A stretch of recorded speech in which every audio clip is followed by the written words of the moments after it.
से इस बार हज पे जाने का मौका मिला है और कई सालों से हम लोग देख रहे हैं हाजी और उम्रा के लिए जो लोग जाते हैं बहुत अच्छी नीयत के साथ उम्रा और हज के लिए जाते हैं। कहीं ना कहीं जो जाते टाइम या आते टाइम जो नियाज़ करते हैं, जितने भी अपने मेहमानों को खिलाते हैं, उसमें मेहमान और जो मिलने वाले उनके आते हैं वो लोग अकीदत के साथ हार पहनाते हैं और कपड़े देते हैं। कपड़े का तो मैं फिर भी एक मान सकता हूँ कि कपड़ा एक कहीं ना कहीं यूज़ आ जाता है, लेकिन जो दूसरी चीज़ है हार, जिसको माला भी बोला जाता है हमारे यहाँ पर, तो वो एक अगर हाजी को कोई पहनाता है मिलने वाला, तो वो हाजी विद इन अ मिनट, मतलब मुझे लगता है कि 10 से 15 सेकंड में हाजी उसको उतार देता है। तो मुझे लगता है कि इसकी जगह कुछ और होना चाहिए था। तो मुझे फिर कई सालों से मैं सोचता था कि मैं हज पे जाऊंगा तो इंशाल्लाह इस तरह का मैं नहीं पहनूंगा माला। काम स्टार्ट किया मैंने और बाहर जाने लगा, तो मेरी वालदा ने मुझे जब भी मैं बाहर जाता था तो 20, 50, 100 सदक़े के पैसे देती थी मेरी वालदा कि सफ़र पे जा रहे हो, ये 50 रुपये अपनी उसमें जेब में रखो, पर्स में रखो, और जब भी सफ़र तुम्हारा मुकम्मल हो जाए और आके किसी गरीब को सदका दे देना।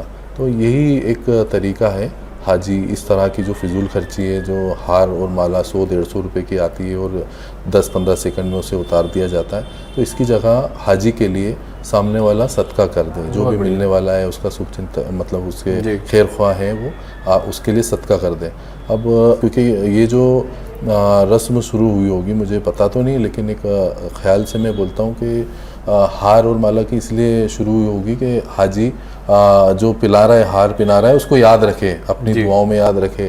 तो इसी तरह अगर सदका करेगा तो उसमें क्या होगा, फिजूल खर्ची से भी बचेगा और हाजी को भी सवाब मिलेगा उसकी, जो क्योंकि बहुत मुक़द्दस सफ़र है इसके लिए निकलता है। तो सदका एक बहुत अच्छा है कि जब भी सफ़र पे जाएं तो सदका दें, तो हाजी के लिए बहुत अच्छा होगा और किसी ज़रूरतमंद के भी काम आएगा। और जो सदका देगा वो अपने गुनाह से भी बचेगा।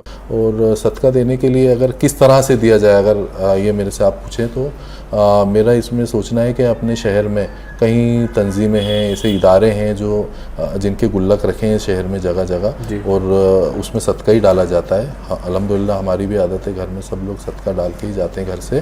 तो इसमें जब भी हाजी से मिलने आए, हाजी अपने यहाँ पर एक गुल्लक रखे, वो गुल्लक में जो भी हाजी से मिलने आ रहे हैं, मेहमान आ रहे हैं, दोस्त हैं, रिश्तेदार हैं, वो उसमें सदका डालें, 5, 10, 15, 20 रुपये सदका डालें, ताकि वो ज़रूरतमंद के काम भी आ जाए, हाजी के सफ़र में उसकी मुश्किलें भी आसान हो और सामने वाला फिजूल खर्ची से बच के उसको भी सवाब का मुस्तहिक हो जाए। तो इस तरह से मैंने ये सोचा कि अगर इस तरह अगर होता है, और मुझे बहुत खुशी है कि मेरे फूफा जी की मुहिम थी जो उन्होंने स्टार्ट की, इसमें शामिल होके, और मुझे ये भी बहुत अच्छा लग रहा है कि सवाब जारिया में मैं इसमें हिस्सा ले रहा हूँ। तो अल्हम्दुलिल्लाह। तो मतलब इस बार जो आप जब सफ़र पे जाएं और आपसे मिलने आए, तो क्या आप अपील करेंगे? जी, मेरी यही रिक्वेस्ट है सबसे कि मैं अल्हम्दुलिल्लाह के एक नियाज़ रखेंगे घर पे हम लोग, तो उसमें मेरे से जो भी मिलने आए तो वो माला नहीं लेकर आए, कुछ 5-10 रुपये 20 रुपये सदका करे हाजी के नाम से। मेरी यही रिक्वेस्ट है सबसे। सुभान अल्लाह, एक बहुत अच्छी प्रैक्टिस और एक बहुत अच्छी मुहिम शुरू करी अब्दुल गफ़्फ़ार मुल्तानी साहब ने, जो कंटिन्यू कर रहे हैं उनके भतीजे नदीम मुल्तानी साहब। और मुझे यकीन है कि ये इतनी अच्छी पहल सिर्फ़ मुल्तानी समाज तक ही सीमित नहीं रहेंगी, मुस्लिम दीगर समाजों में भी ये जाएगी।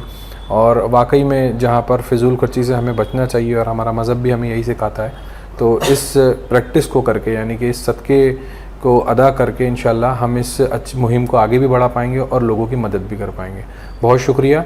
अस्सलामु अलैकुम वरहमतुल्लाहि वबरकातुहू।